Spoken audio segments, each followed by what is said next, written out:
Florida State basketball has entered the chat, everybody. It wasn't just a one-trick pony with Marcus Ponder. They've added another big-time prospect to their 2026 class. Joining me to speak on that is Matt Lasser, recruiting analyst for Warchant.com. That doesn't just mean football, everybody.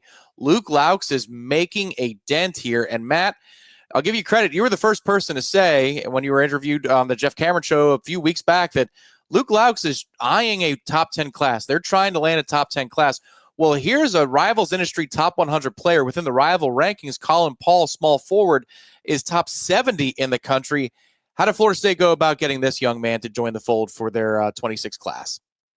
Yeah, this is another one where previous relationships really mattered. I know no one likes talking about relationships today in recruiting, and they like hearing about the money, but Florida State isn't, at least for basketball-wise, isn't huge on the NIL front, so they have to make these good relationships to kind of get that discount there, and that was huge when it came to Colin Paul. Assistant coach Michael Fly was on him back at Jacksonville University, and they offered him, and he still kept with them. He still kept building that relationship with them, even though obviously Jacksonville was never a true factor here. A top 75 kid isn't going to Jacksonville University, but it meant that much to his camp. It meant that much to Colin that Fly kept going after him, and then Fly gets the opportunity at Florida State, and instantly Florida State becomes a huge factor in this recruitment. Now, we'll continue on a trend that we talked about, and this is something that I've spoken with you about, Michael Langston, about how the Florida State-Alabama game was this big moment and this magnetic draw for so much of the football talent, 26 class, 27 class. But Florida State had a ton of kids on campus, and they were running a practice last Saturday before the Alabama game kicked off. And as I heard it, Matt, as I understood it, a lot of top-flight players, a lot of top-flight money people there for Florida State as well. Sounds like FSU made a dent, and obviously they get this return on the investment of their time and their resources with Colin Paul. But it sounds like this was a very successful weekend for Luke Laux in trying to change the narrative about what Florida State basketball is. Yeah, I mean, they had a huge visit weekend. It was the biggest visit weekend of his tenure at Florida State so far because he had Kevin Thomas, who's another top 100 guy. Marcus Ponder was back. Paul, and then you had Brandon Bass Jr., a son of an NBA player, and obviously we know Luke's going to have connections there as well. So it's a huge weekend that they got to see all the energy for that game as well. Obviously, win or lose, that's not as big of a deal for them because they're basketball players, but still, yeah, you see this whole camaraderie of the university. I butchered that pronunciation, but like how everything looks like, right? The fan base, how important sports is to the fans here.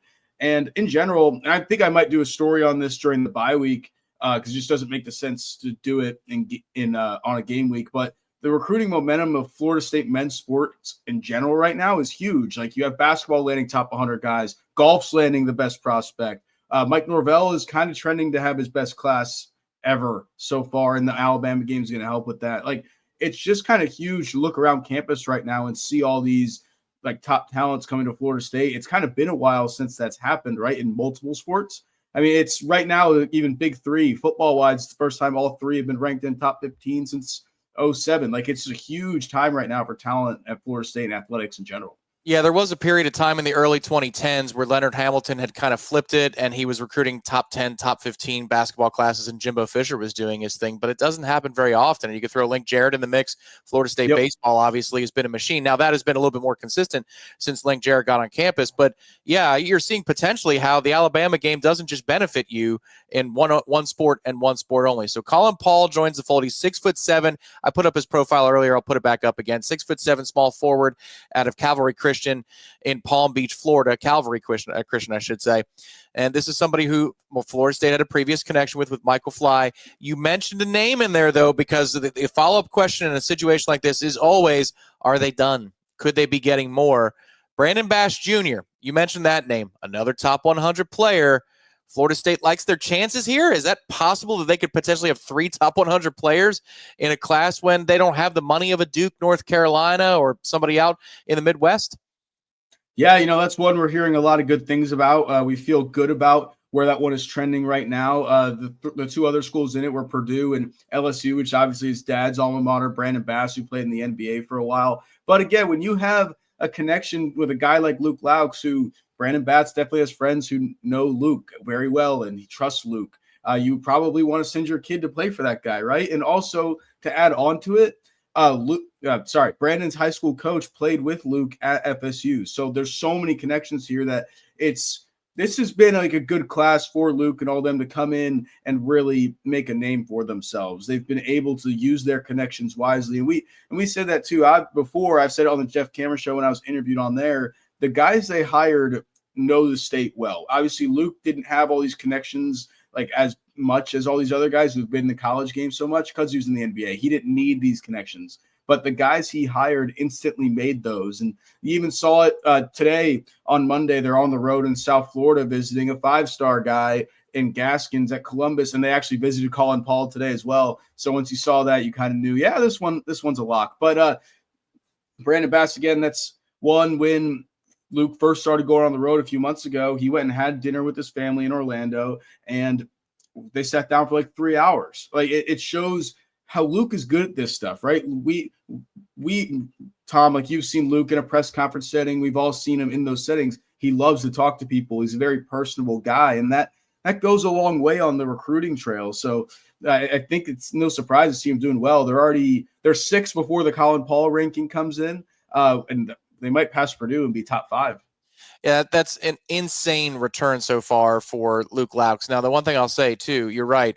2 things about his personality. Number one, he's a realist. So he knew what this job was when he took it. He didn't take it with some utopian detached from reality idea that there was already money waiting on him and he just needs to show up and then, send checks out from an NIL perspective and it's all good to go. He's also not afraid to talk about the money. He did that in his introductory press conference, which I thought was good because in basketball, you get down to brass tacks a lot quicker, I think, than you do in football. You don't have time to waste. People don't want to be led around and then there's no follow through. He talks about those things and he talks about those things openly. Last thing I'll say, Matt, is with the amount of money that was in the building of the basketball training facility this past weekend, I'll be interested to see as this thing develops and we get into the fall and we'll see how Florida State signs and lands when the recruiting rankings are over. If Florida State didn't have a little bit more money than we were suspecting, I think Luke is doing a very good job of cultivating those relationships and cultivating those commitments. I don't want to go on record and say that I think they're doing better than the 3 or 4 million in NIL and rev share combined that people have reported that they have. But I'm close. It sounds like from people connected to the program, he might have found some dollars elsewhere that puts Florida State in a position to close strong. And if that's the case, Matt, then this might not just be a one-off because of previous relationships that they get lucky. They might be setting the standard here that Florida State can be a player in big-time basketball.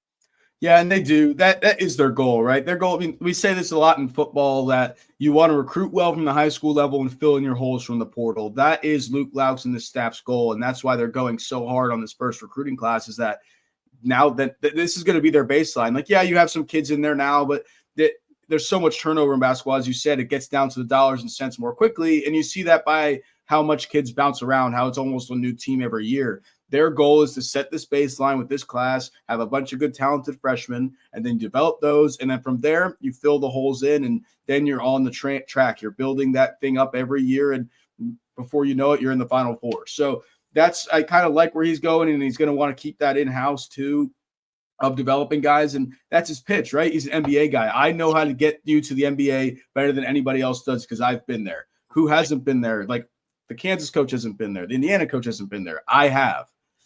Yeah. Do you want to make a couple extra $100,000 right now, or do you want to make millions and millions and more later? It could be a compelling pitch, and so far guys are saying yes to Florida State. If you want more information on Florida State recruiting, basketball, of course, football, we covered head to toe. Head over to warchant.com. Sign up for just $1 for your first week. It's $1 for your first week, and we are going to bonus you a full year of access to The Athletic. Excellent way to get your entire sports portfolio covered. Let us be the gatekeeper for you. Head over to warchant.com, the largest FSU fan community in the business. Hang out with other Noles and get insights from folks like Matt Lasser. And I should point people, I don't know that you talk basketball on it, but recruiting's recruiting, everybody. It's about effort. It's about time, relationships, and money. The Warpath comes out this Friday with Matt Lasser, Nick Carlisle. It will be available to you Friday afternoon, right around 3 o'clock in your podcast feeds and on Warchant TV. We really appreciate your support for that program as well. Matt, appreciate the time as always, man.